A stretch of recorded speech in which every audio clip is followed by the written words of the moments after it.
each one of the logos that you've created are going to be totally different than somebody else's. So I don't want to spend too much time showing you the specifics of how to trace any one individual thing because yours are going to be different. But I want to show you the basic idea on how I would potentially approach these. So for this first one, I want to do this particular logo here. So you have several different options. You could just take your pen tool and start to trace and start to figure out how to build these things in individual shapes.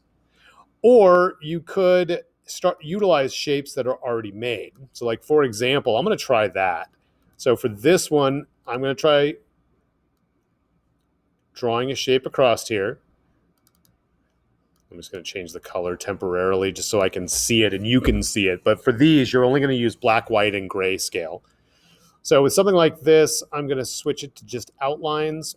And the thing with this is when I saw this particular letter, I like using a rectangle because it's perfectly straight. So I don't have to match it exactly to the drawing that's there. If you were to match it on the drawing, you'll notice that this is at a slight angle. And I don't want you to get too hung up on that. I want you to be able to have something that's nice and geometric if it's something that needs to be geometric.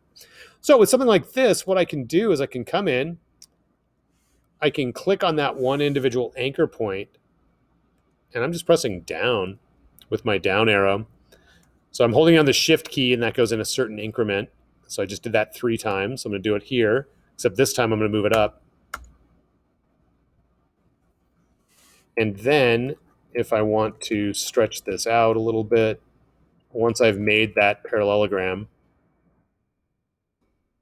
I can manipulate that and get it much closer to what it is that I'm looking for. So that could be one way to approach beginning that by using a shape. Here's a way that you could do it by using a pen tool. I'm again holding down the shift key when I'm doing this. This will keep it straight. The thing is, though, with something like this,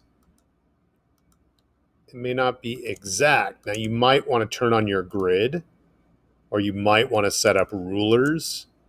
Because see, once I get to here, see the 45-degree doesn't end exactly in the same spot, which is kind of annoying. So I'm going to go ahead and bring this up to there. And then what I'll do is I'll take my delete anchor point tool and I'll drop that one off. Now I'm going to go back to the pin tool. I'm going to connect by holding my shift key down those two pieces.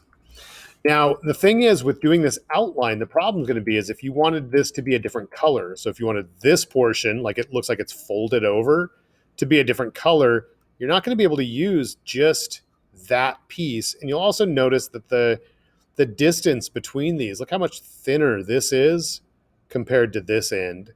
So the imperfection of the drawing is why I kind of shy away for the most part of using the pen tool to do the outline of the shape.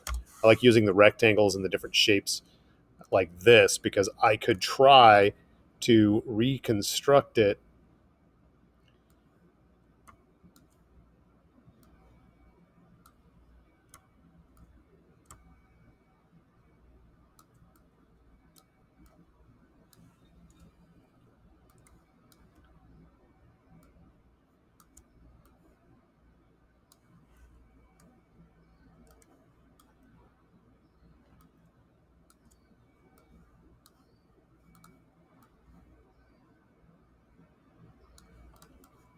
then I can start to use the shape builder with something like this. So I'm just highlighting all of these.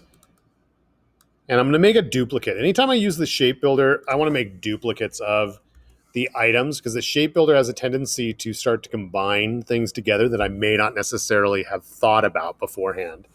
So for example, with something like this, I might decide I want this portion to be a shape. I want this one to be another shape, and I want this bottom part to be a shape. So what I'm going to do is I'm going to go ahead and drag a rectangle behind all of this, just so that if I had this filled in with a color, I can kind of see what's happening. So I find that to be a little easier. It's not required, but it makes it a little easier for me to visualize. So what I'm going to do now is I'm highlighting everything. So I basically have this is going to be my container. It's like filling in the color on those outlines. And now I can use the shape builder to say I want that to be its own shape. I want that all the way down to here to be its own shape. I don't need this shape, so I'm going to press the Alt key. I don't need that one. I'm not going to worry about that for now because it's overlapping that shape, so I don't want to mess it up. I'll click on that one.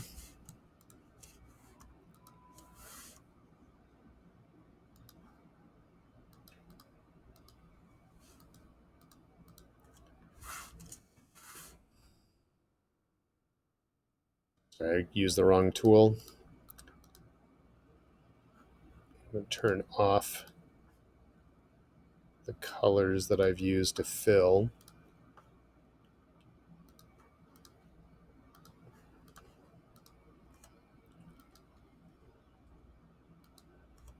It's going to allow me to cut those pieces off. Then I'm going to decide, oh, I didn't like that, so I may adjust that one later. I might end up adjusting that one later. But what I'm going to do is I want to make sure that you're not doing just the outlines. And the way that I want you to end up setting this up so that you know if it's right is go ahead and put in something along this bar right here. There's white at the top, grays, and black.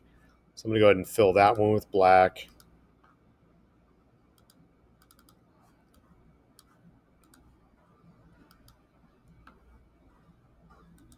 Let me turn the strokes off.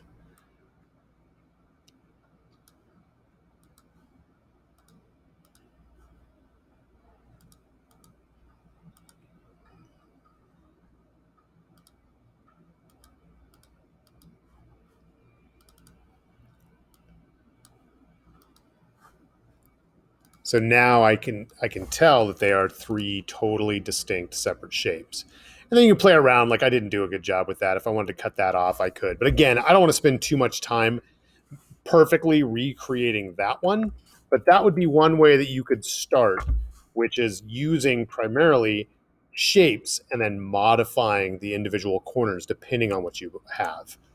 In the next video, I'm going to show you briefly how you can use a font to start to try to create something like that.